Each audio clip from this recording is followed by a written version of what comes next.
Good morning, everyone. Let's start again our first multiplier event of the Erasmus project BIMTEL. We are very glad and honored to host important speakers from UPO, the University of West Attica, and from Fondazione Santa Lucia in Rome. Let's go deep into our main topic, the chronicity and telemedicine. So the first speaker is our associate professor Marco Invernizzi. He teaches neurological science, in particular medical rehabilitation. He's speeches about telerehabilitation interventions in the management of post-stroke disability. So I'm glad to leave the floor to Professor Marco Invernizzi. Please, Marco.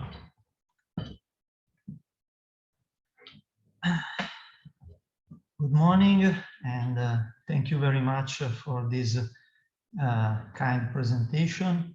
In my talk, I will focus mainly on the rehabilitative interventions in post-stroke disability and some hints about telerehabilitation interventions. So,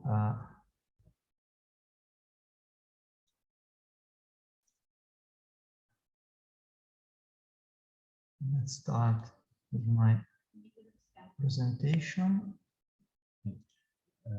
Yes.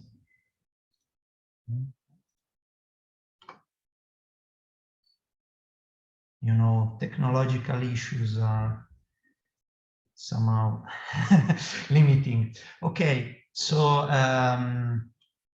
as I said before, I'm the head of the physiotherapy school in the University of Eastern Piedmont, and it's a real pleasure to be here and to be part of this great collaboration and this great project. So, as I said before, my talk will be about the management of post-stroke disability and some hints about telerehabilitation intervention to treat this highly disabling condition. As many of you will surely know, stroke is a medical condition in which poor blood flow to the brain causes the death of neurons. So we have two main pathophysiological mechanisms underlying stroke: ischemic stroke due to the lack of blood flow, and hemorrhagic stroke due to bleeding. They both cause parts of the brain to stop functioning properly, and the signs, the clinical signs and symptoms of stroke may including some motor impairment, mainly on one side of the body, some cognitive problems, like problems in understanding or speaking, dizziness, and loss of vision. Stroke has some really relevant disabling sequelae, and the main one are cognitive and motor impairment complication. And we have to know that it is the first cause of death in Western countries. And in Italy, we have more than 900,000 stroke survivors. So it is a huge burden in terms of disability and the socio-sanitary costs. So what about stroke rehabilitation? Well, rehabilitation, not only because is my field of interest, but is widely recognized as a crucial step in all the phases of the management of stroke patients, starting from the acute phase to the subacute phase, which is mainly related to the inpatient rehabilitation setting, and continuing to the chronic phase.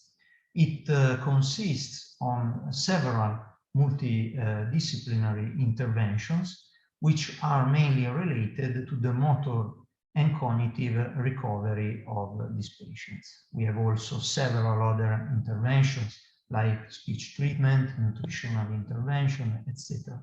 But the main part of the rehabilitation process is focused on motor and cognitive recovery.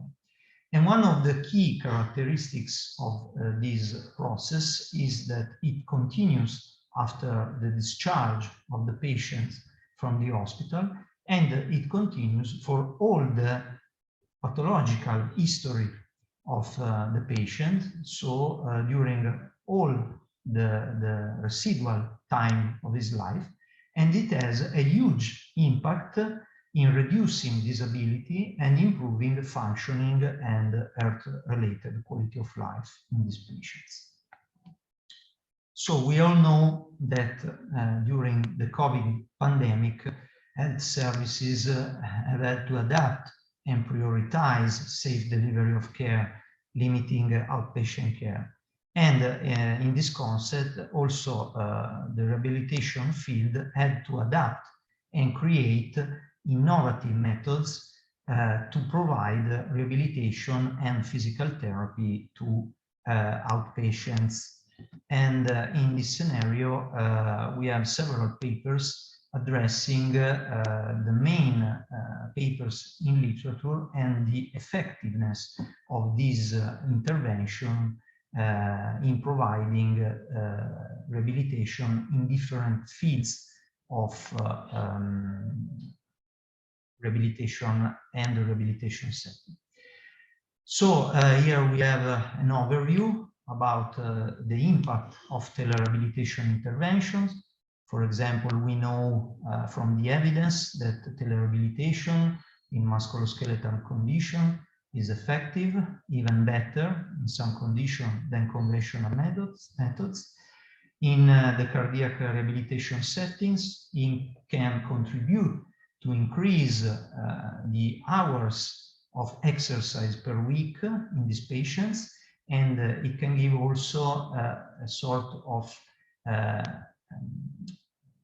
precise monitoring on some vital sign parameters in these patients. The same goes for pulmonary telerehabilitation. However, in the neurorehabilitation setting, we have some evidences of an efficacy of this intervention on multiple sclerosis, but its contribution in terms of balance, functionality, and quality of life improvement in patients with stroke is still unclear. So what are the benefits of telerehabilitation? Well, first of all, it can provide low-cost intervention that needs to use less health personnel and provide the same effective intervention, rehabilitative intervention, to many patients at the same time. And moreover, it can have a less interference in patients' daily life. For example, the patient does not need to move to the hospital to perform his rehabilitation intervention. So it can perform it at home. However, there are also some cons, not only pros, about telerehabilitation, because sometimes these patients are highly disabled patients, so the prescription of exercise is complex and it requires advanced therapeutic skills.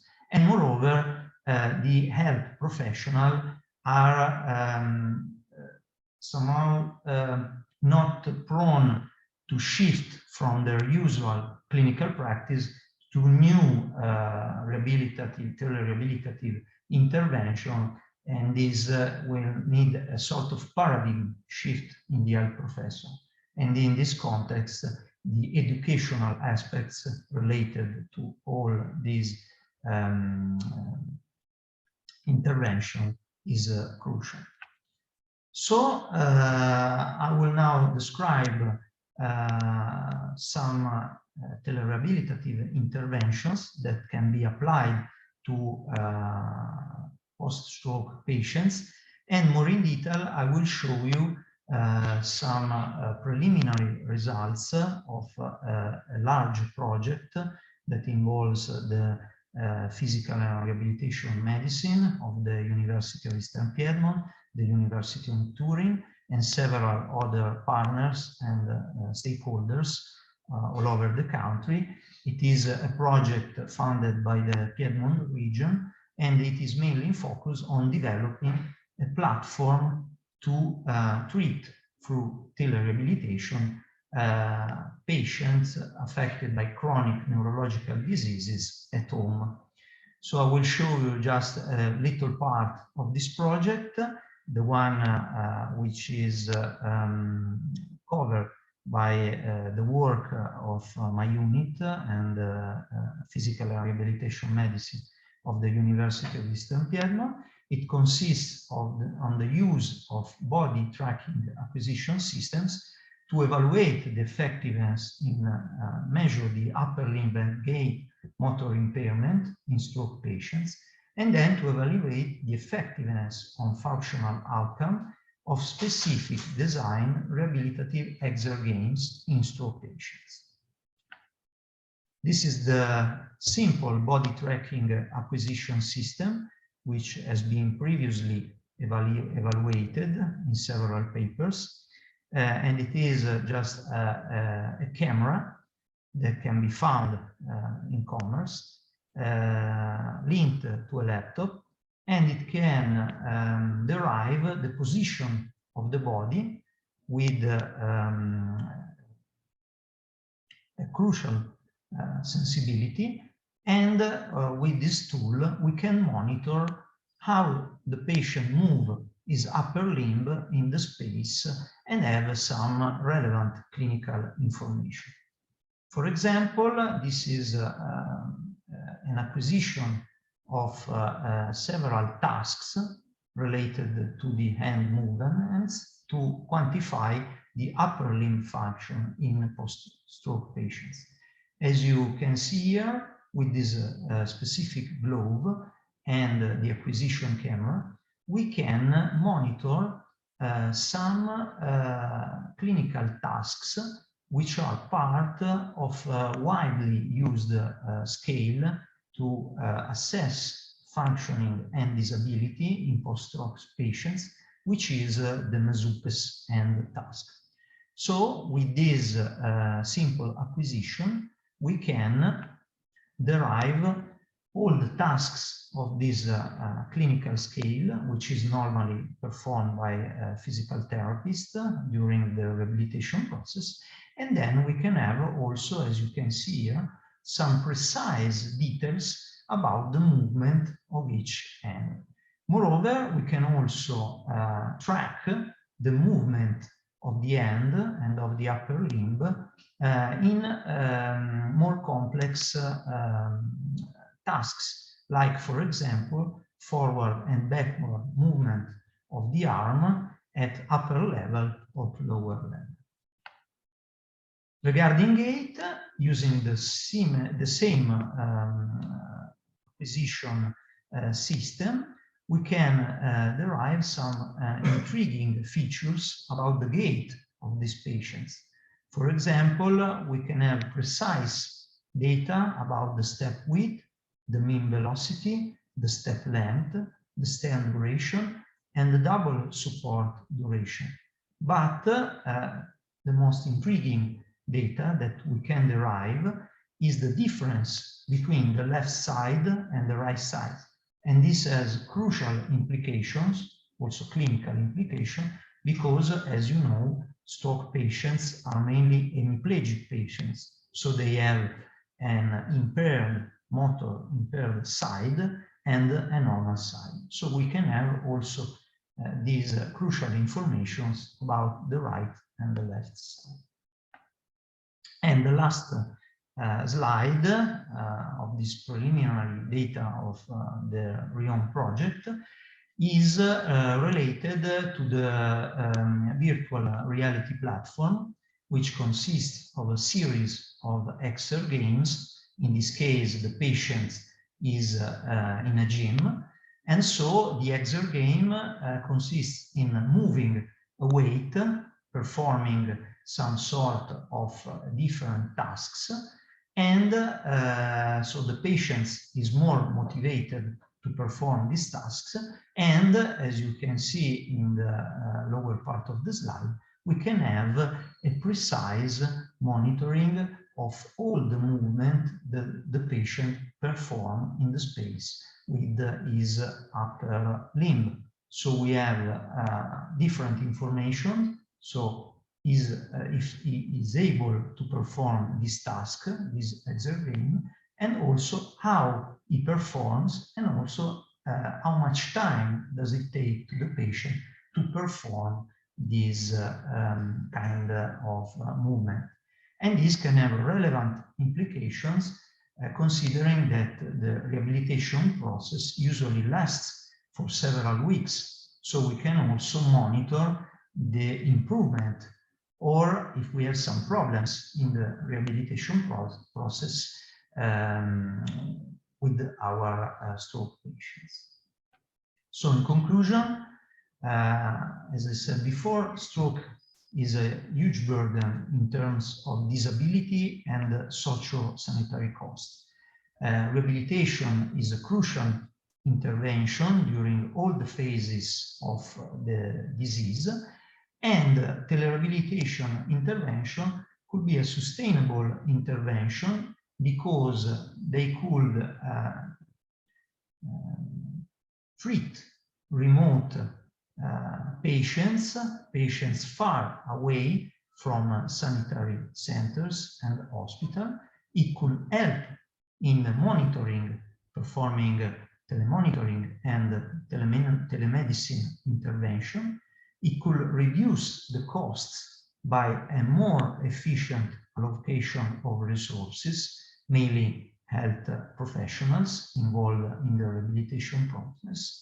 And considering what happened in the last 2 years during the COVID pandemic, it could also reduce the risk of the transmission of communicable diseases. Moreover, it can have a less interference on patients' daily life. However, our work now is to provide evidences about the efficacy of this intervention, and moreover to compare the results of the intervention with the common clinical rehabilitation practice. Thank you very much for your attention.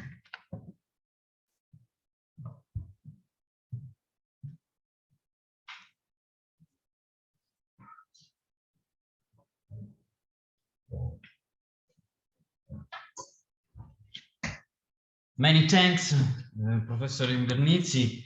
Your very interesting talk is full of suggestions, and I would like to remind to our students that who are maybe connected in this moment that this is an example of a lesson, a starting point lesson for our e-course, and then we have to develop, and we will be able to develop a new form from this kind of recording lesson, a new form of telesimulation. So maybe we can go and record the rehabilitation and see the instruments that Professor Invernizzi talked about. Now it's the turn of another professor, associate professor from UPO, our university, Professor Mattia Bellan. He teaches medical internal medicine and medical innovation and care complexity. His talk is about long COVID and the role of telemedicine. So please.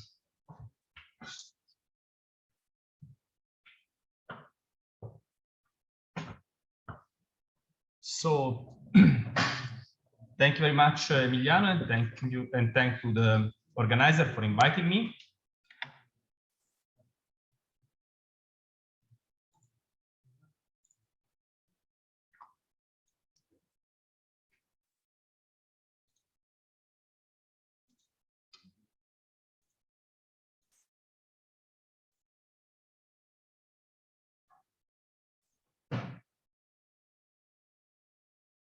So thank you again. It's an honor for me to be here today, discussing with you a topic which I think is one of the hottest one in time of pandemic, at least nowadays, which is long COVID. This novel model of chronicity, which is nowadays a relevant issue in the management of the pandemic. And during this talk, I will start with a very quick presentation of some clinical features of the acute phase of COVID-19, just to focus on some aspects which are relevant for the background of the long-term sequelae, which will be the main focus, obviously, of this presentation. In particular, I will give some suggestions about the management of long COVID, trying to explain why I think that telemedicine is particularly promising in this context. I will be short about the acute phase of the disease because I think that the most of you has some knowledge of the clinical feature of COVID, because in these last 2.5 years, our lives have been changed by the pandemics. And as you can see here in this interactive map, which is daily updated by the Johns Hopkins University, the number of the pandemics are really impressive. More than 500 million of people got infection, and more than 6 million people died for COVID-19 since the beginning of this outbreak. So, as you probably know, the symptoms of the acute phase are quite non-specific. But probably the most relevant ones are the onset of cough and dyspnea, so the breathlessness, so the lack of air for the patient, because they generally suggest the involvement of the lungs. For those of you who are not confident with these images, lungs are these black areas in these CT scans, and as you can see, the whiter zones are the ones inflamed. So when there is a so extensive involvement of the lung, the risk is that patients may experience a severe failure of the lung. And lung involvement is the most relevant in defining the severity of the clinical picture and the severity of the prognosis as well, even though COVID-19 is a multisystemic disease. And this is relevant also in terms of long-term sequelae, because they may affect other organs, such as heart, such as kidney, such as the central nervous system, and so on. But the severity and the prognosis of this condition changed over time. I think it's a quite common sensation that nowadays COVID-19 is less severe than at the beginning of the pandemic. This is what happened in Italy. As you can see, in the first wave, the number of infected people was very small, also because we were not able to trace and test all the potentially infected subjects, but the number of deaths was very high. In the following waves, we observed a progressive increase in the number of patients getting infection, while the number of deaths decreased. And this is also represented by this graph, in which we show the case fatality rate, so the lethality, how many people in percentage dies after getting the infection. As you can see, in 2020, the case fatality rate was higher than 7%. Nowadays, worldwide, it's much lower, and this is particularly striking if we look to the Italian picture, where we touched even 15% of case fatality rate at the beginning of the pandemic, while nowadays the fatality rate is lower than 1%, similar to the Greek one. So this suggests that we had in this last 2.5 years an increasing number of contagions and a decreasing number of people dying for COVID-19. This led to a huge number of survivors. And the observation that a not negligible number of patients can develop long-term symptoms led some author to postulate and to define this condition, which is the main topic of this talk, the so-called long COVID. the definition of which is quite evanescent. We don't have a proper classification criteria set, but we can say that this agreeable definition is quite good and states that long COVID might be defined as a broad range of symptoms or symptom cluster developing during or after the acute phase of the disease and continuing for at least 2 months after the acute phase, after the recovery from the acute phase. These symptoms have an impact on patient's life and are not explained by an alternative diagnosis, which is a very important point because sometimes we tend to label as long COVID any kind of symptom, but we need to be particularly careful to rule out other clinical conditions. How many people really has and suffer from long COVID is not clear because the prevalence highly varies from one study to another one. The prospective cohorts evaluating this aspect are very different in terms of severity of acute phase of disease, in terms of number of patients, in terms of criteria for the definition of long COVID. However, we had this experience in Novara. We enrolled more than 200 survivors to COVID-19 in the first wave, and we followed up them for 1 year. And after 1 year, we recorded that almost 40% of patients still complain at least one residual symptom. So people getting the infection in the first wave are still symptomatic after 1 year. Which kind of symptom? I mentioned before that COVID-19 is a multisystemic condition as well as long COVID. Long COVID may affect many different organ and system, as you can see even in this table, but the largest part of authors agree that fatigue, so being asthenic without strength, is the most common symptom reported. Other important symptoms are, for example, dyspnea, so the breathlessness, and again, chest pain, cough, the loss of smell and taste, and again, joint and muscle pain are quite common. Another important aspect is the psychological and neurocognitive impact.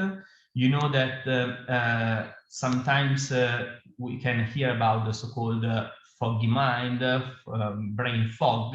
So this sort of impaired memory and poor concentration, which characterizes and affects a good proportion of patients surviving to COVID-19. But there is also a high proportion of patients suffering from post-traumatic symptoms and anxiety and depressive symptoms. Why people develop these symptoms? Well, a first explanation is that during the acute phase, the damage, particularly of the lung, can lead to a persistent organ damage over time. So there is inflammation of the lungs.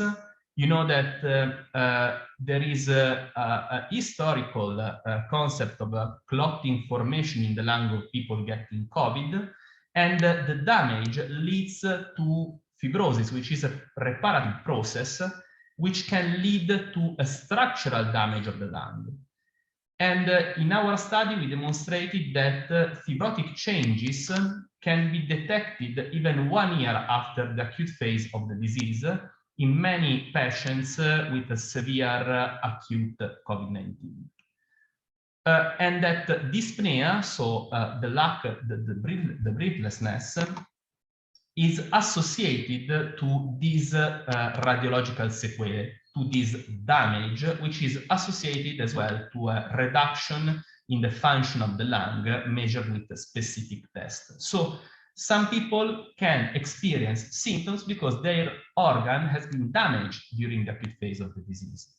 Not only the lung, we have evidence that also the heart can be affected during the acute phase with fibrotic changes, which can lead to an impaired function over time. And also the brain. The brain is a central organ involved during the acute phase of the disease. And there are evidences, for example, from this study, that people who still are symptomatic after 3 months for neurological symptoms, have this is a magnetic resonance study which demonstrated that they have a change, a structural change in the volume of specific brain areas. Taking together this observation, we can say that at least a part of patients have symptoms because their internal organs had a damage, a persistent damage during the acute phase of the disease. But it's not enough, because we have people which underwent a lot of tests without finding nothing essentially.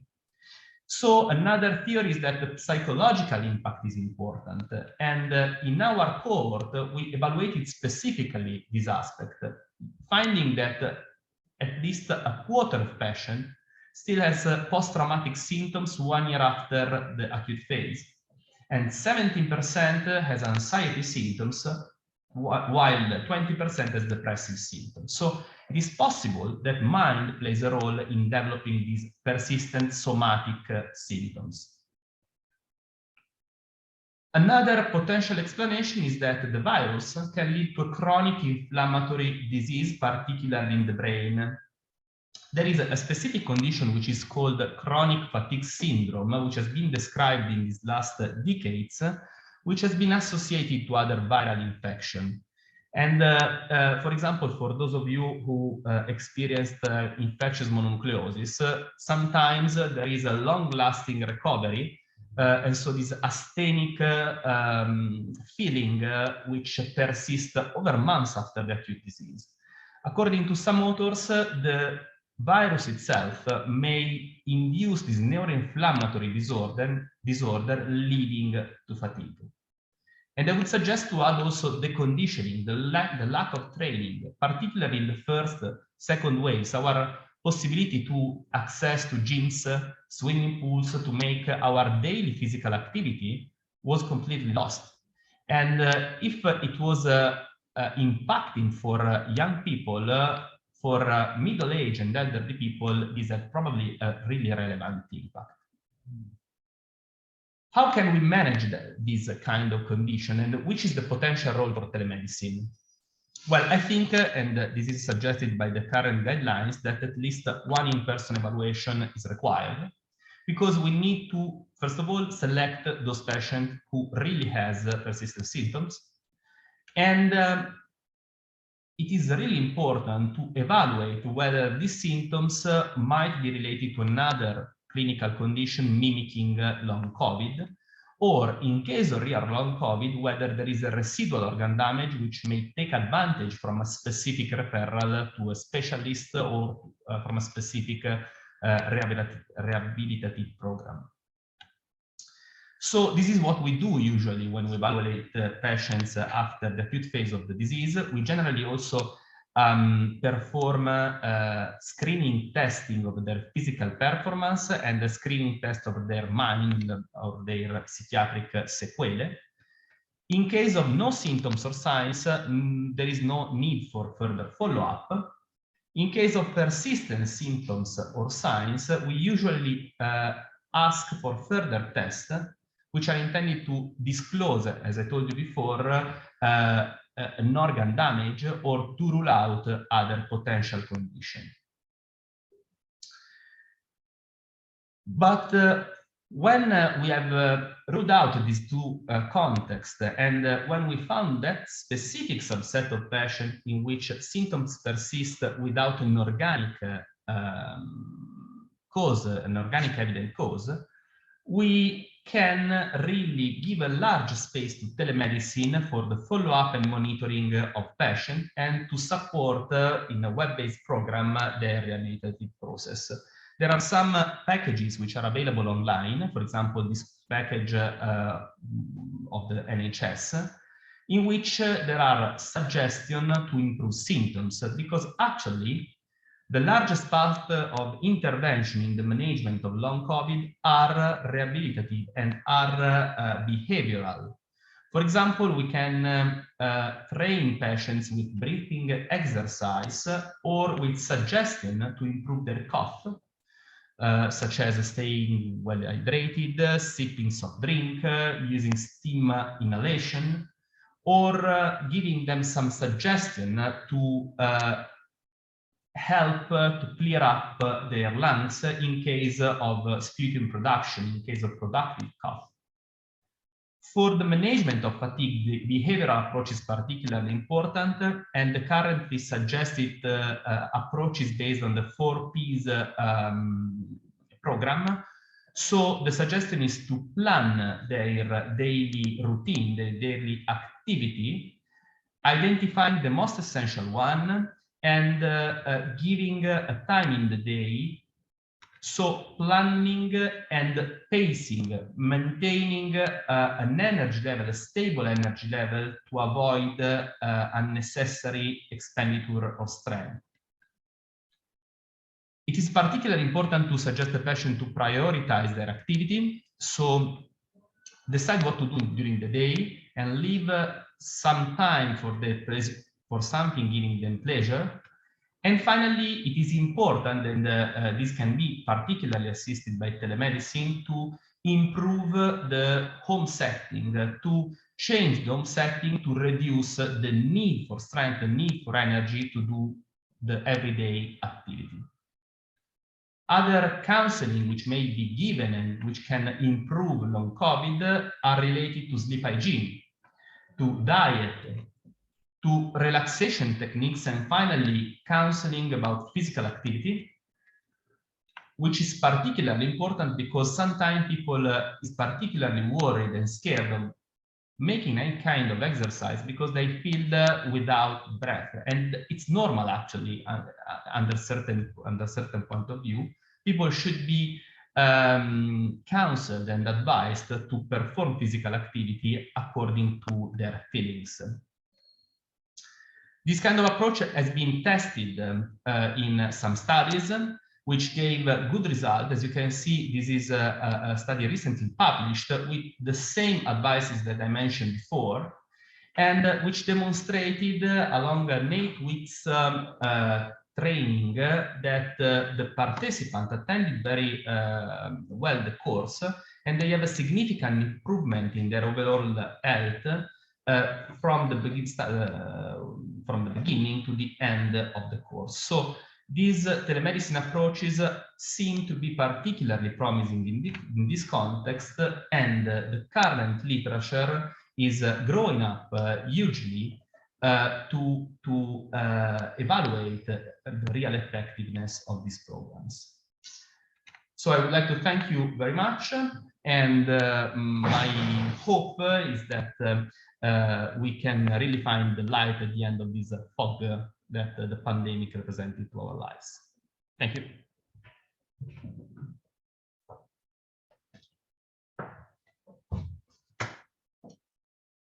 Thanks, Professor Bellan, for your interesting and impressive. You provide us with impressive data and also suggestion for the role of telemedicine. I mean, also for what concern the continuous monitoring, but also for a new form of rehabilitation that can go toward the patients and the new needs, above all for this kind of new disease. Now it's a very pleasure for me, for us, introduce the next 2 speakers. In particular, the first one now, Christina Athanasopoulos, assistant professor from the Department of Occupational Therapy from University of West Africa. Her talk is about computer internet use and attitudes and e-health literacy among people with schizophrenia. So please, Christina. Thank you, Emiliano, for introducing me. Thank you, Evangelos, for the kind invitation. Thank you all for being here. So I will start sharing my screen.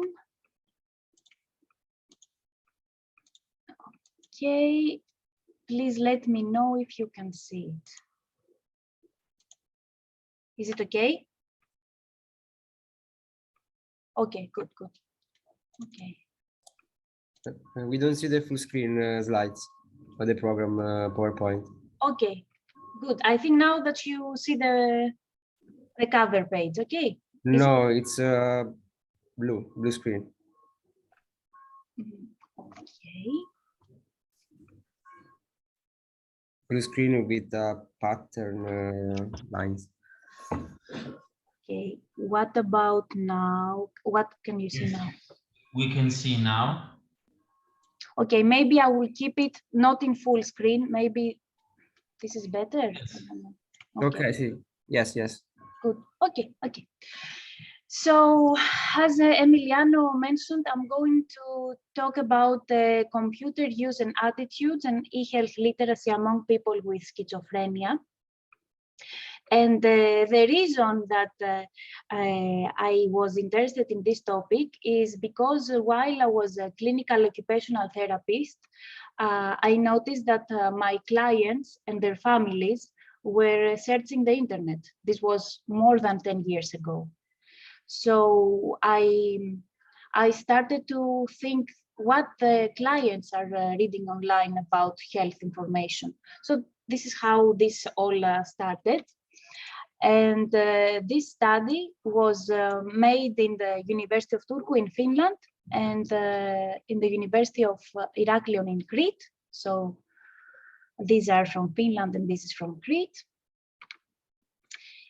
And well, I would like all of us to think whether we have seen a person with schizophrenia spectrum disorder or we have worked with a person in this with this diagnosis. So we know if we have seen the person or if we have read the books and the articles that this is a very serious chronic mental illness, which affects how the people think, how they act, how they express their emotions, how they perceive the reality, how they relate to others. So if a person has this diagnosis, his whole life is affected. And we know that more than 21 million people in the whole world suffer from this disease. And now we can think how many of us we use the internet on the daily basis. And if we use the internet to search for health information, and whether we feel that we have the skills to understand what we read online about health information, and whether we can apply this information in our daily lives to improve the quality of our lives and our health. To be honest with you, before starting this study, there was a psychiatrist who has many years of experience, who told me, Christina, you don't need to do this study. I know already the results. People with serious mental illness, as those with schizophrenia spectrum, they don't use the internet. They're not able to use the internet. So I am happy to tell you that this assumption was wrong, and I will explain later on with the results of the study what I mean. So yes, people with serious mental illness, they are internet users, and they use the internet for health information, mainly to seek for mental health information, or to search for mental health services, or they use platforms online to talk with other people who have the same diagnosis, or to contact mental health professionals.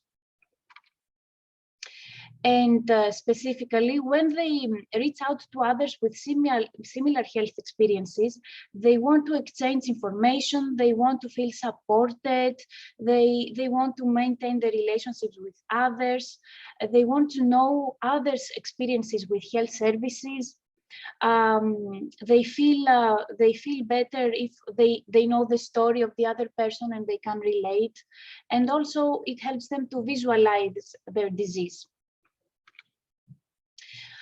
So after this introduction, Specifically, I wanted to see how the term schizophrenia was used online in two languages, in Greek language and in Finnish language.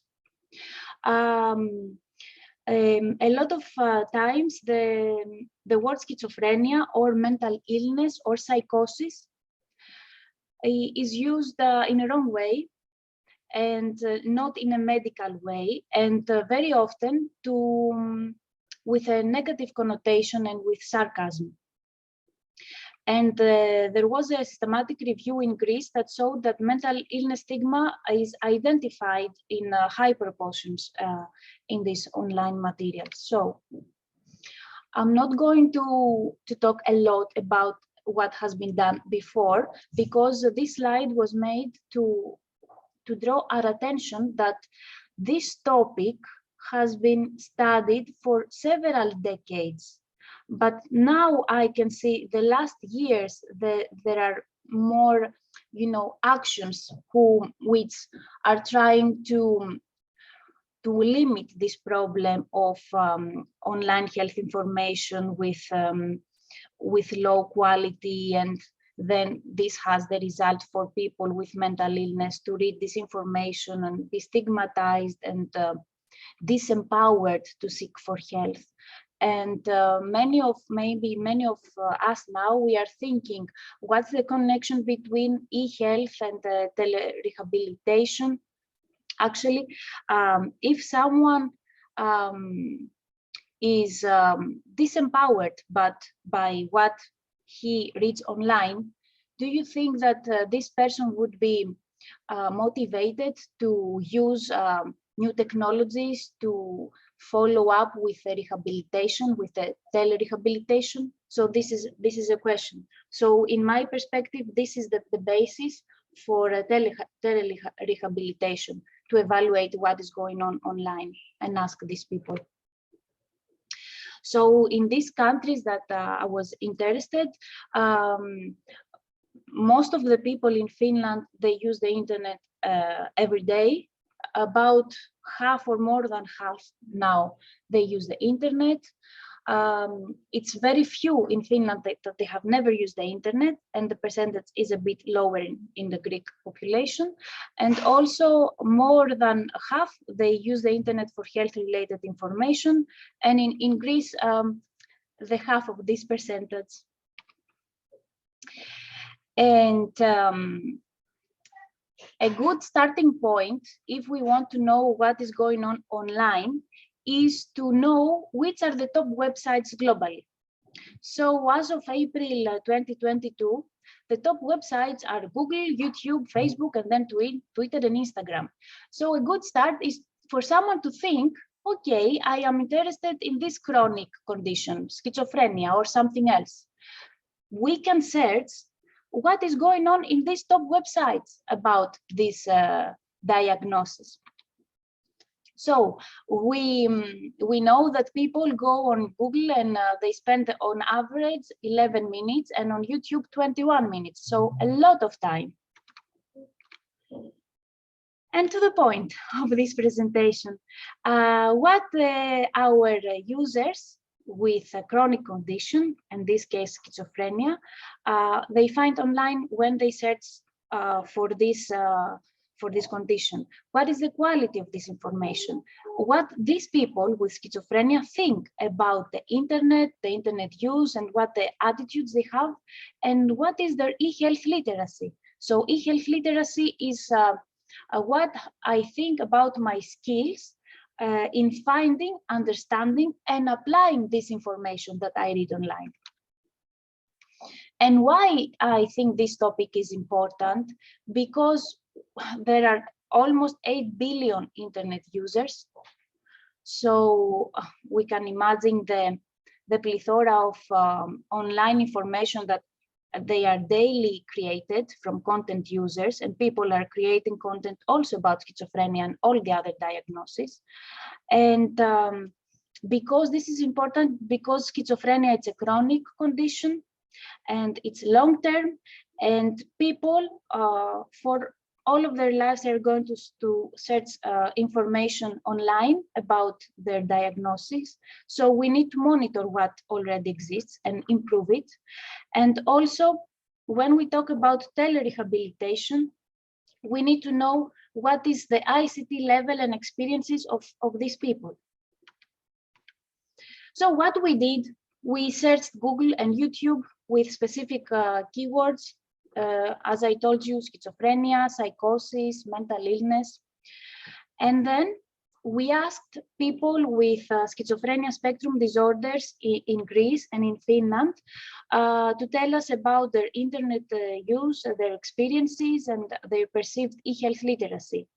And also, because the Greek data collection, I did it myself, and it was with a questionnaire, but I had, the valuable time to also talk with the participants. I made some unofficial questions to them about if they would be interested to have computers in the clinic, and they could use and we could train them. And they told me, yes, if this was for free, we would be very interested to be trained in the clinic and apply this in our lives at home. Yes, as I told you, we searched Google Feed, Google GR and YouTube, and we visited psychiatric clinics in Turku and in Heraklion in Crete. And our sample regarding the people, it was 229, 128 in Finland, and 101 in Greece. And what we assessed, it was the type. So now in the first part of the study, where we assessed the quality of online information, we retrieved the type of the website, the characteristics, the aesthetics, the accountability, many factors. And also in the YouTube videos, we watched the videos as a visual input, as also text, because some videos had text, and as an audio input, and we coded what we found. So yes, this is a screenshot of the Google results. We excluded the ads, of course, and the images, but every other result we included of the two first pages of results, because according to the studies, when someone is searching the Google, like all of us, we don't go further than the two first pages. And as I told you, regarding the videos, we assess the images, the text, and the audio. And for the questionnaire we used for the people with schizophrenia, we asked them the basic information and their attitudes and how they use the internet. So you can see here in the gray bars, it's the maximum score. And in yellow, you see the Greek score, and in blue, you see the Finnish score. And you can see very low scores in the accountability, interactivity, and the aesthetics of the websites. So this means that what people find in the first Google results is of low quality of online health information related to schizophrenia. This means what? That we need to improve this, and also Google could improve the algorithm. Since the study was published, I'm happy to check that yes, nowadays, even in Greek and in Finnish language, this is improved, because you know that Google, as an American company, the English search terms produce better results. So in Greek and in Finnish, which is, they are not so popular languages, the results was not so good, the algorithm. But nowadays it has improved a lot.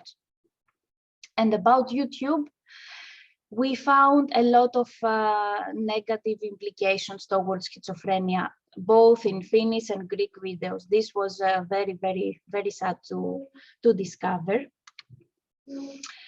And regarding our questionnaire or study asking people with schizophrenia about their internet use, 32% were never internet users, and you can see in the brackets what about the Finnish and the Greek results. Like in the Greek sample, Yes, 59% never used the internet, although they said that they were asking their family members to use the internet for them. This was a good thing to share. And 5% were previous internet users, and most of them, 62%, were current internet users. More than half of the internet users of each country use the internet for health-related purposes. This is very, very important. So our people who have this diagnosis, they use the internet more than half, and they do it for health-related reasons. If someone actually wants to see the results in more detail, you can contact me, and I will send you the slides and the data, because it's too many. I don't think I have 4 minutes. And about the attitudes, so about what they thought about computer and internet use, they believed that the Finnish participants, on average, they had neutral attitudes towards their efficacy using the internet and computers, and their interest regarding using the internet and computers was 2.6 with a maximum of 5. So the interest, they say that they were not so much interested. However, in the Greek sample, this was higher. And the efficacy also, it was similar to the Finnish sample. And we see the differences here in the reasons for using the internet. In blue is the Finnish sample, and in yellow is the Greek. Most of them, they use the internet to search for general information, not for health related. And I was really impressed with a Greek sample. They told me they use the YouTube a lot. So I was thinking, if someone is searching YouTube, what they find, and back in the day, they couldn't find a lot of health information. So maybe we can, as health professionals, improve that. And last, about the e-health literacy. So the skill, how I perceive that I can find health information, understand it, and apply to my health. So the e-health literacy for the Finnish sample was 27 almost, or a bit higher, or out of the maximum of 40. And in the Greek sample, it was lower at 23.15. And we can see that it was statistically important difference. And these are specifically the e-health literacy items. I'm not going to mention those now.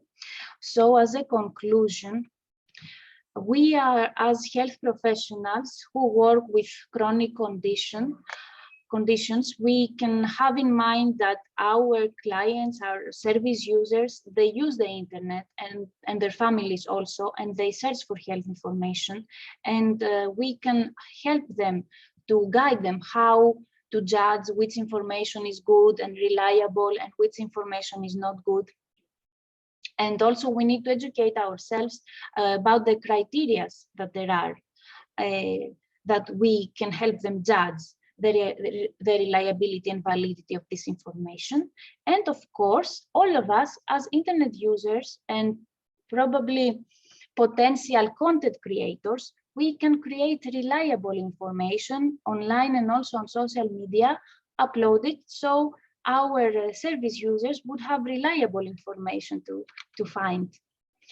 And actually nowadays I am involved in a project, and we ask about health professionals how they think the internet should be used to help service users, and all of the participants in the study, the health professionals, believe that we need to have a transition, like we need to have the face-to-face interaction, build the trust with the client, and then have a smooth and slow transition to the telerehabilitation, from distance. But first, we need to educate our clients and then empower them. These are the basic steps in order to continue to apply telerehabilitation.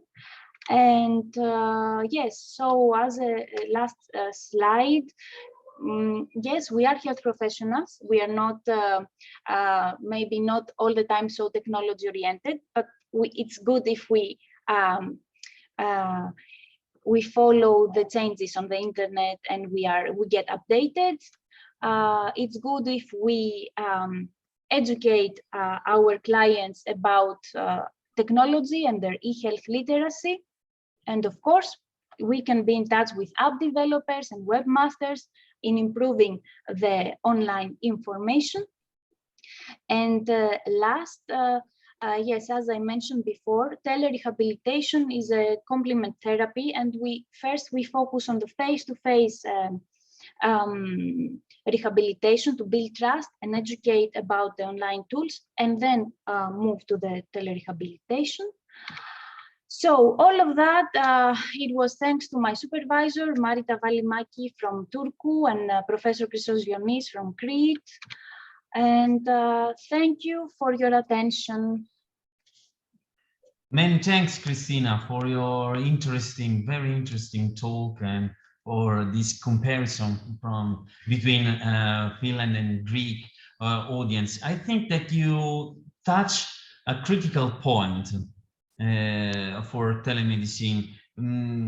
Yes, we have to educate and provide particular training for nurses and physicians, but it's important that also the clients, the audience of this telemedicine device has a particular knowledge and confidence with a computer technological device, and they must be prone to use it.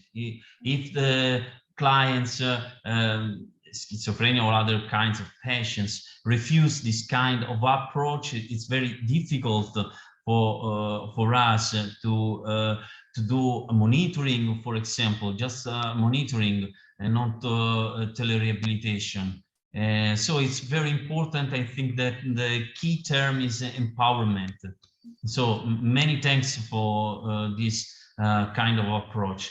Now, it's a very pleasure for me to introduce the last speaker for this morning session. It's Gaia Romana Pellicano. She works now at the Department of Clinical and Behavioral Neurology from the Santa Lucia Foundation in Rome. Her talk is about home monitoring systems in healthy aging and mild cognitive impairments. Please, Gaia. Hi, good morning. Thank you, Emiliano. Thank you for the possibility to stay here this morning. Let me share my screen. Okay. Okay. Can you see it? Yes, perfectly. Okay. Try to, okay. Try to put. Share, yeah, yes. Okay. Perfect. I would like to thank you, the organization, and especially Emiliano for the invitation. And my talk this morning is about the home monitoring systems in healthy aging and mild cognitive impairments. As Emiliano told, I'm a researcher of the neuropsychiatry laboratory at Santa Lucia Foundation. And this morning, I would like to present you some of our projects in the field of home monitoring. Let me put your face here. Okay.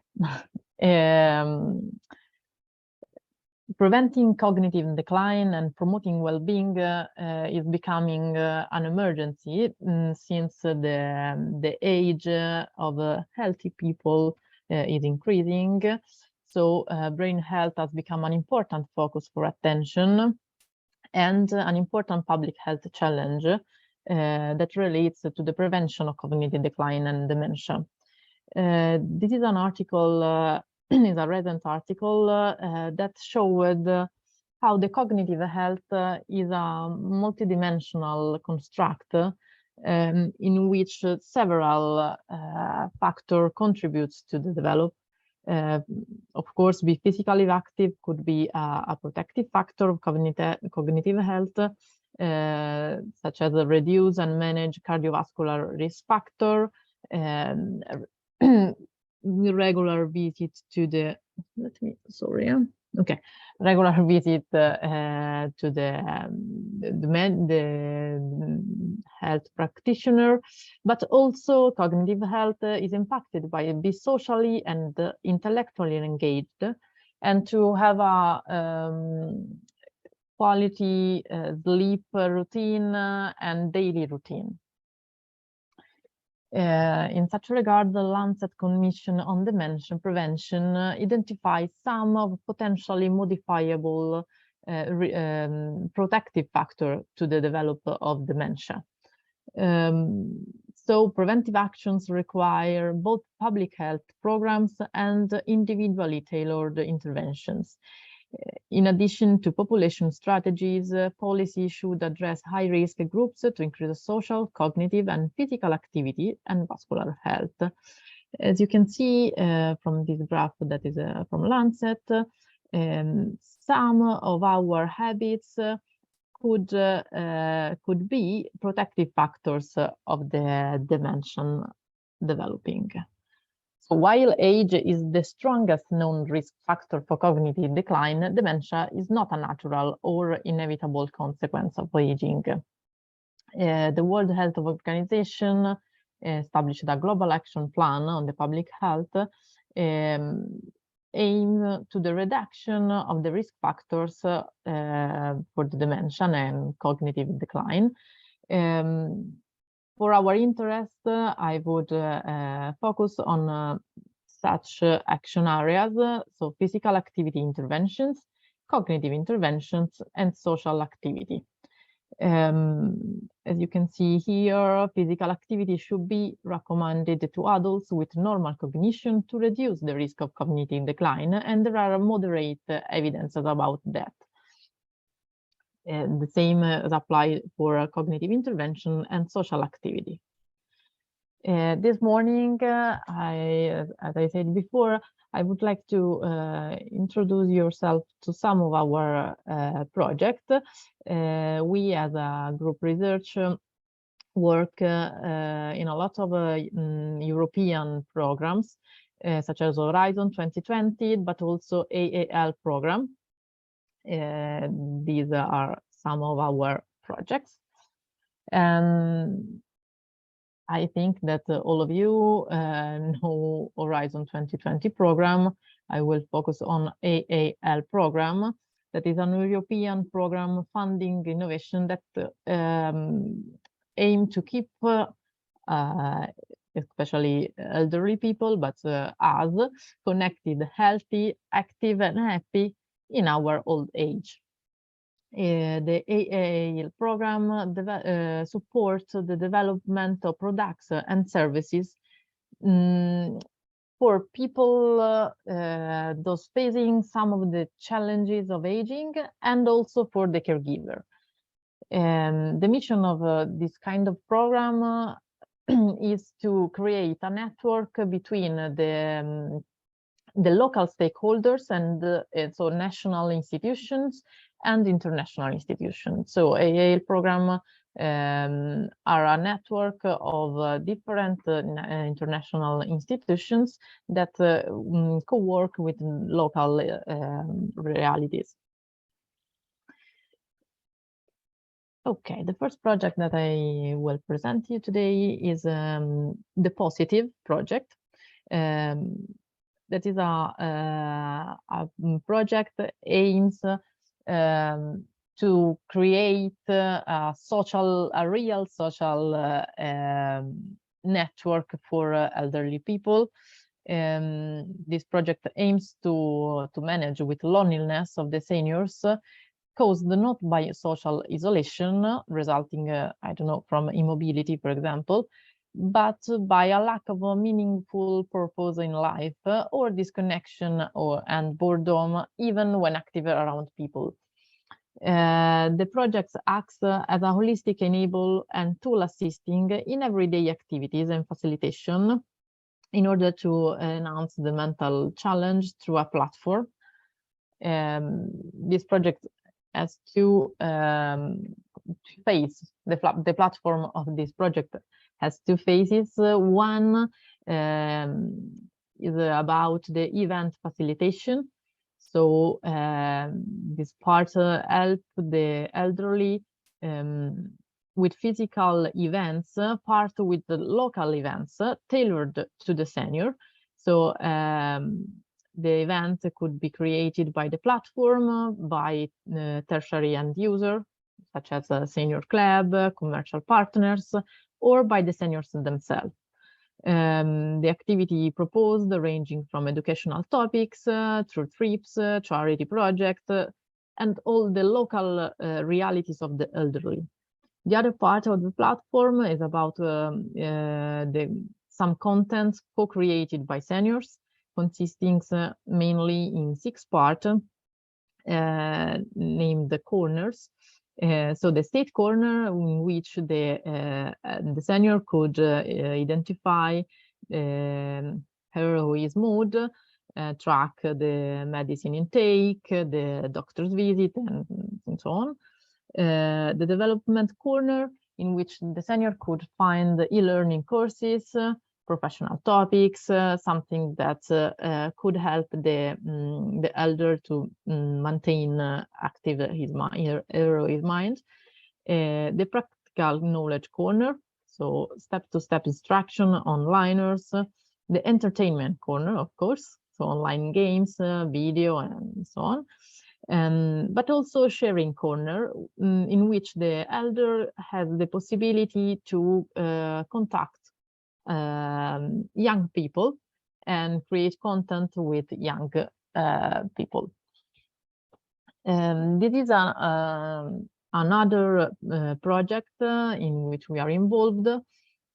The name is Remember Me, and is directed to people with MCI, so mild cognitive impairment, people who started to have some difficulties in memory or other cognitive functions. And this project aims at developing a solution to detect and prevent cognitive decline early on. This is a nice project because there are a lot of technologies involved. There is a robot, as you can see here, named James, a screen games and sensors, which will capture data on the person's status and engage the user in interesting and personalized brain training schemes. The system will provide a monitoring platform which will connect older adults with their network of caregivers, and also a social platform connecting them with other people who wish to learn from older adults' memories and experiences. The aim is always to keep elderly connected, not only with other elderly people, but also with other age, with younger people. In this way, the Remember Me project aims to promote older adults' well-being, health, socialization, self-esteem, dignity, and so on. You can see there all the technologies used inside this project. And those are the interfaces, because all these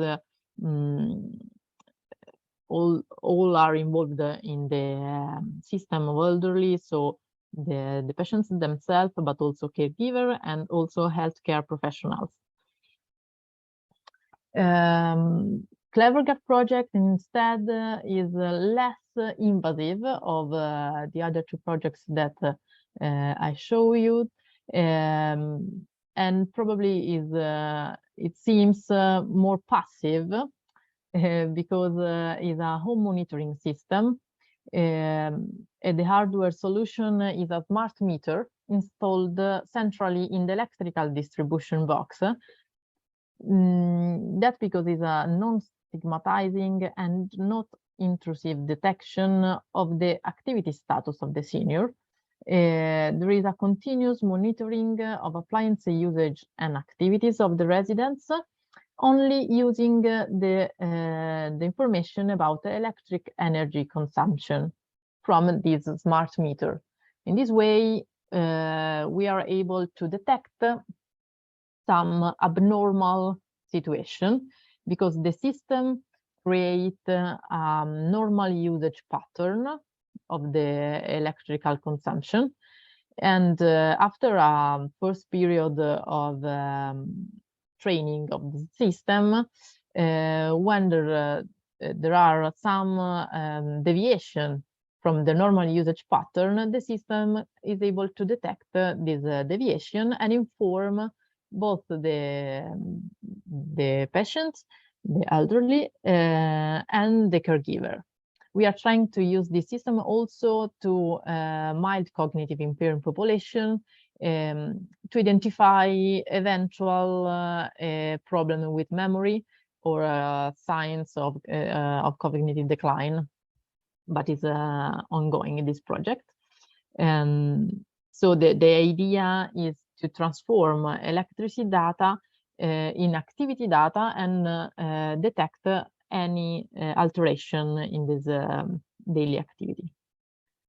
This is an example. Okay, your behavior seems abnormal. Check with your personal doctor, and the elderly has the possibility to say, no, I'm fine, or yes, I need some help.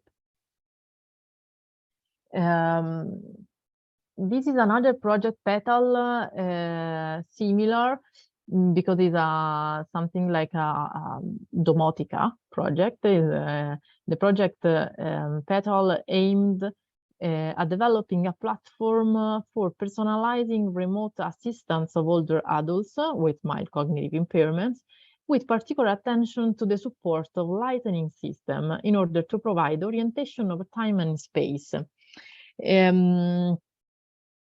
The idea of Petal project was to build a system through a rule editor, setting tailored rules for each participant, so very personalized, rules decided by caregivers and participants. And the aim was to create a safe home, allowing people to enhance their independence at their home. Those are all the support, the technologies used in this project. As you can see, there were a smart band but also lamps. For example, we were able to create a street of lights direct to from the bedroom to the bathroom, helping the elderly to feel safe in their home. And each user had a tablet, a smartwatch, detecting physiological parameters such as a heart rate and a step counter, and they were able to connect and communicate at the same time using Bluetooth and Wi-Fi.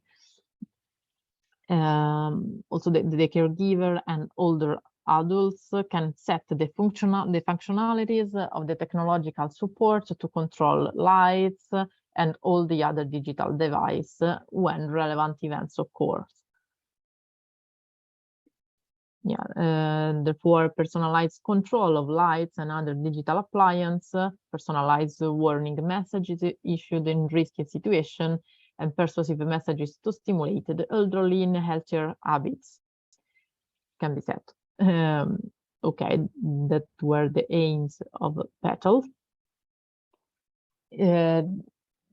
This other project, the Picasso project, a personalized integrated care approach for service organization and care models for patients with multimorbidity and chronic conditions, was a concluded project, especially designed for the health professionals. The aim of this project was to develop an ICT platform which support the coordination of care plans across different sectors for people diagnosed with co-occurring chronic disease. The Picasso project was this kind of platform in which at the center of the system, of course, there was the patient, and all the health professionals involved in the care of their patients had the possibility to access to the medical records, to access to the sensory information derived by a wristband and some other technologies. And all these data were stored in a cloud, accessible from all the people around the patient, so healthcare professionals, but also caregivers.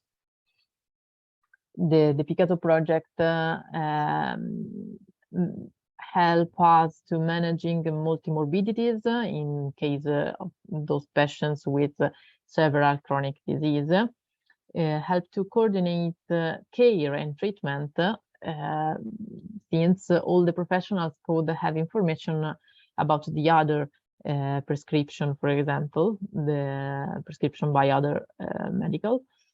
And of course, it allows also to adapt a health solution to existing care models and plans, because each patient was monitored at home with a smart wristband about her heart rate, sleep quality, and also daily steps covered. In this way, there was also the possibility to remind to take pills, so also the adherence to the treatment was enhanced using these systems. This is a example of what the clinicians was able to see about the data from the collected measurements. And the last project that I will show you this morning was the PD Manager project, another project from Horizon 2020. It was focused only on patients with Parkinson's disease. And it proposed a set of not intrusive, simple mobile devices. In particular, we use the smartphone, wristband, but also sensor insole, because for the Parkinson's disease, the gait and problem with gait, such as freezing, are a big problem. So these sensor insoles allowed us to monitor the patients during his life, and we were able to create a pattern of the gait balance of the patient. That is a very important information also for the treatment, because you can adjust the therapy on this information. So PD Manager was a medical health platform, and those are our devices. And it enabled the medical team, as I said, to monitor and assess the motor, emotional, and cognitive state of people with PD during their daily life at home, because in the applications of our smartphone, there were some cognitive training, but also short questionnaire about the mood and emotional state of our patients. So in conclusion, we are in a historical moment in which the effort of public health needs to be directed to the aging and to improve the quality of life of people that is growing in the aging process. And so we need to use more domotica systems, integrating all the technologies and the device that we have. but also try to improve and enhance the cognitive functions of people, because as we saw at the beginning of the presentation, there are some protective factors to the cognitive decline, and medical systems and home monitoring would deeply help us to prevent the decline, the cognitive decline of our elderly. So thank you. Thanks, Gaia, for your very interesting talk, and congratulations for all this project that Santa Lucia Foundation is going on. And I would like to open a brief question time for our speakers. And I would like to start really from you, Gaia, because before, thanks to Christina, we were talking about the low confidence. I mean, the potential low confidence of patients, and in particular, in your case, older adults. And my question is, if you have seen particular resistance or difficulties from your patients, I mean, older people in particular, toward this new approach, maybe the use of technological device, if they want to use, if they have any problem or some, I don't know, prejudice maybe, I don't know.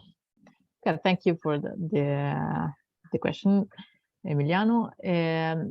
Of course, sometimes we encounter some diffidence about what we propose them, but I have to be honest, and we talked about technologies and importance of computers and devices and so on. But I think that the human part and the trust toward the clinicians is very important in this kind of project. Our patients trust them ourselves, so they trust the hospital staff. They have a history with us, so I think that it's important to maintain also the human factors in all these projects that we are presenting. So, and fortunately, there are caregivers for all the parts that are regarding the technology itself. But about the adherence to the project, I think that the biggest part is about the human trust. So thanks. You are introducing two key terms, trust and maybe also the relationship between caregivers and nurses. So if they want, I would like to ask also Mattia and Marco if you have some problems or maybe any problems with your patients to convince them with this new kind of approach. I don't know if you have some impressions or suggestion about this issue. I think it's very important because maybe it's the first and most difficult step to do, no? Please. Yeah, thank you for introducing this topic, which is a hot topic as we talk about these new technologies. From my experience, as I said in my presentation, the patients are usually enthusiastic about these new interventions, even older ones. Of course, we have to consider that many of these patients have some cognitive impairment. So in certain cases, these technologies cannot be implemented alone. Well, as I said, in my experience, it's more difficult to implement these interventions from the health professionals' point of view, because sometimes there is a sort of resistance, you know, they do not trust these new technologies. So from my point of view and in the rehabilitation setting, I can say that sometimes the other part is to implement this intervention with the whole rehabilitation team. But usually it's something short. In the end, they see the benefits and if the health professionals are okay and the patients are okay, I think we did a really good job. Mattia, maybe.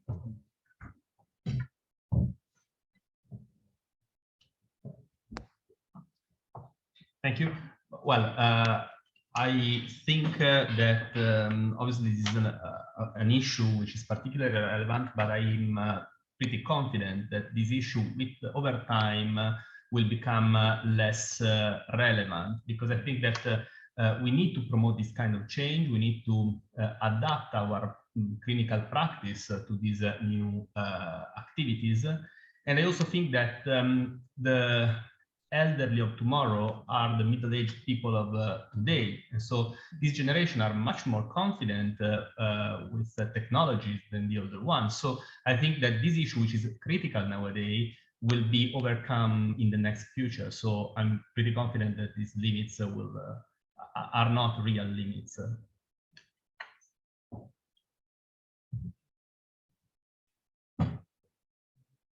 Thanks, our speakers. It's a good point. Maybe we will be the older people tomorrow. So telemedicine will be our futures and our present. I don't know if there are any other questions.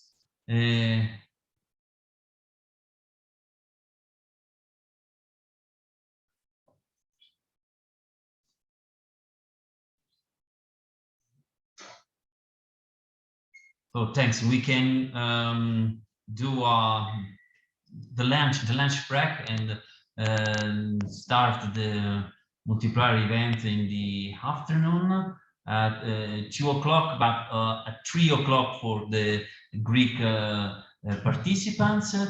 So many thanks for your participation, for your patience, and for your talks, and see you later.